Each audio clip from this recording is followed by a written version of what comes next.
नमस्कार, आकाशवाणी देहरादून से प्रस्तुत हैं प्रादेशिक समाचार।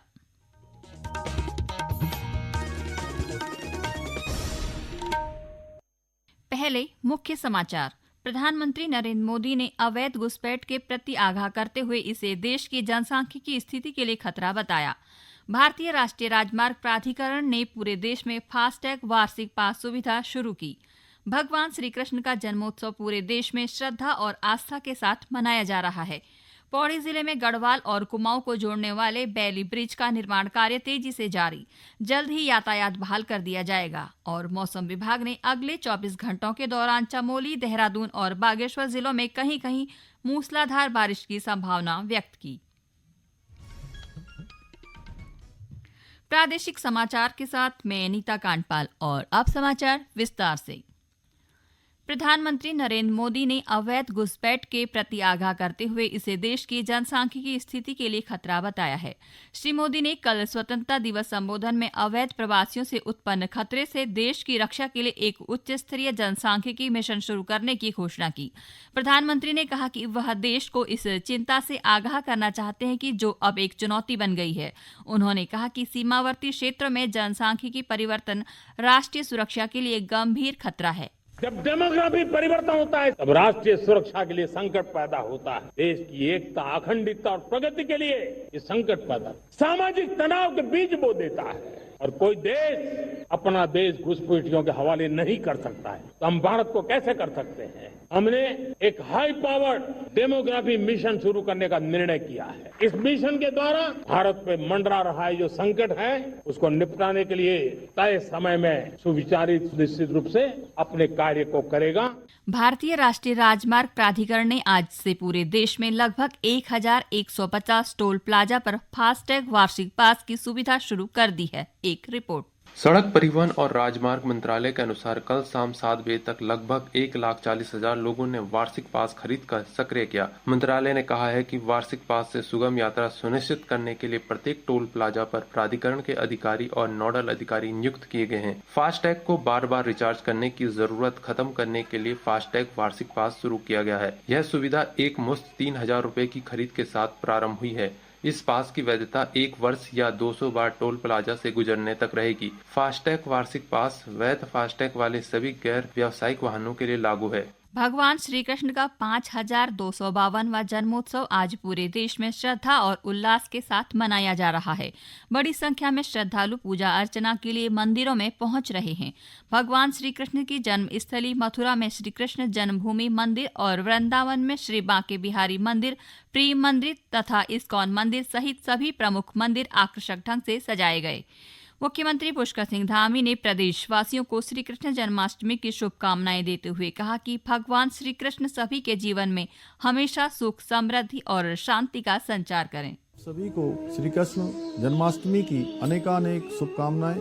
मानवता, धर्म और ज्ञान के प्रतीक तथा संपूर्ण संसार को भक्ति, ज्ञान और कर्म का मार्ग दिखाने वाले भगवान विष्णु के अवतार श्री कृष्ण के जन्मोत्सव कृष्ण जन्माष्टमी के इस पावन अवसर पर आपके जीवन में सुख, शांति और समृद्धि का वास हो, यही मेरी परमपिता परमेश्वर से प्रार्थना है। एक बार पुनः आप सभी को श्री कृष्ण जन्माष्टमी की अनेकों शुभकामनाएं। प्रदेश में जन्माष्टमी धूमधाम से मनाई जा रही है। जगह जगह मंदिरों में भजन कीर्तन और अन्य सांस्कृतिक कार्यक्रम आयोजित किए जा रहे हैं। इस खास मौके पर लोगों ने उपवास रखा है। ये समाचार आकाशवाणी के देहरादून केंद्र से प्रसारित किए जा रहे हैं। ताज़ा समाचार के लिए आप हमारे सोशल मीडिया एक्स व Facebook page Akashvani news Uttarakhand को फॉलो कर सकते हैं। साथ ही ये समाचार हमारे YouTube channel Akashvani news Uttarakhand पर भी उपलब्ध हैं।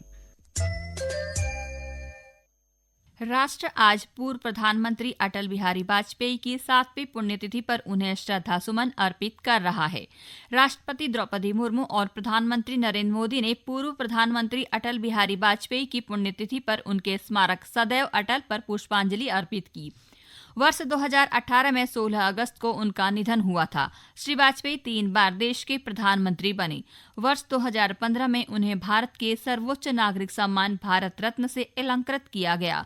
आज राष्ट्रीय राजधानी में उनकी समाधि सदैव अटल पर पुष्पांजलि अर्पित कर की जा रही है। पेश है एक रिपोर्ट। तो चलेगा, सरकारें आएंगी जाएंगी, पार्टियां बनेगी बिगड़ेंगी, मगर ये देश रहना चाहिए, इस देश का लोकतंत्र अमर रहना चाहिए। कुछ व्यक्तित्व समय के साथ धुंधले नहीं होते, वे इतिहास के पन्नों में नहीं बल्कि करोड़ों लोगों के दिलों में जीवित रहते हैं।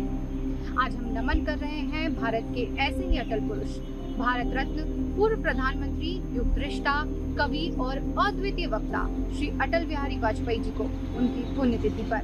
ग्वालियर से शुरू हुई उनकी यात्रा लोकसभा के गलियारों से होते हुए भारत के गौरवशाली शिखरों तक पहुंची। चाहे पोखरान का साहसिक निर्णय हो, कारगिल में सेना का मनोबल बढ़ाने का संकल्प या पड़ोसी देशों के साथ समझौता, अटल जी ने हर मोड़ पर दिखाया कि राजनीति भी आदर्शों की हो सकती है। उनकी दृष्टि में भारत केवल एक भूमि का टुकड़ा नहीं है, बल्कि एक जीवंत विचार है जिसमें गांव की मिट्टी की खुशबू है और आधुनिक भारत का सपना।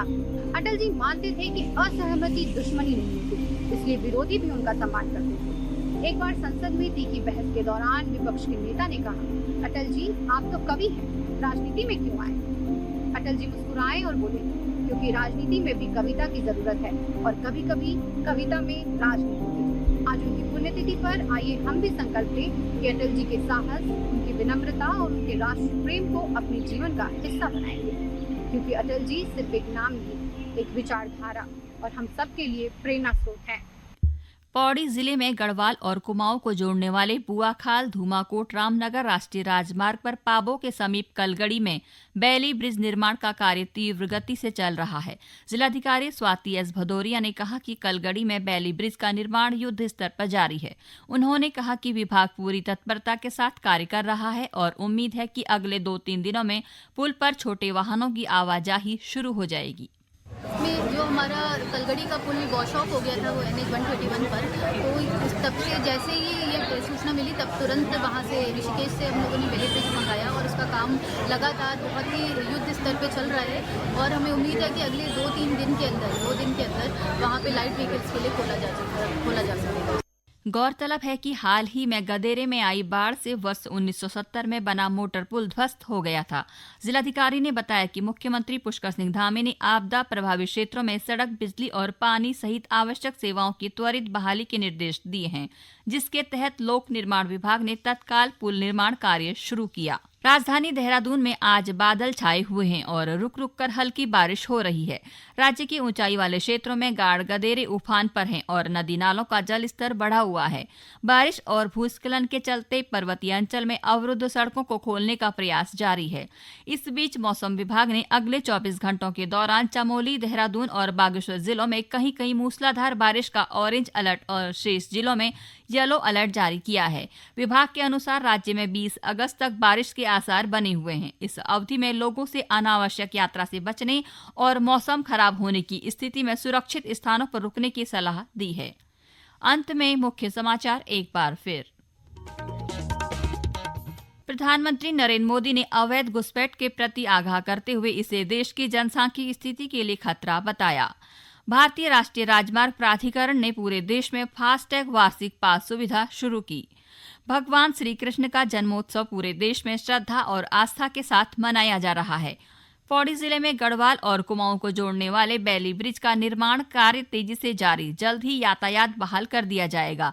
और मौसम विभाग ने अगले 24 घंटों के दौरान चमोली, देहरादून और बागेश्वर जिलों में कहीं कहीं मूसलाधार बारिश की संभावना व्यक्त की। इसके साथ ही प्रादेशिक समाचारों का ये अंक समाप्त हुआ। अगला समाचार बुलेटिन शाम 6:30 बजे प्रसारित किया जाएगा। नमस्कार।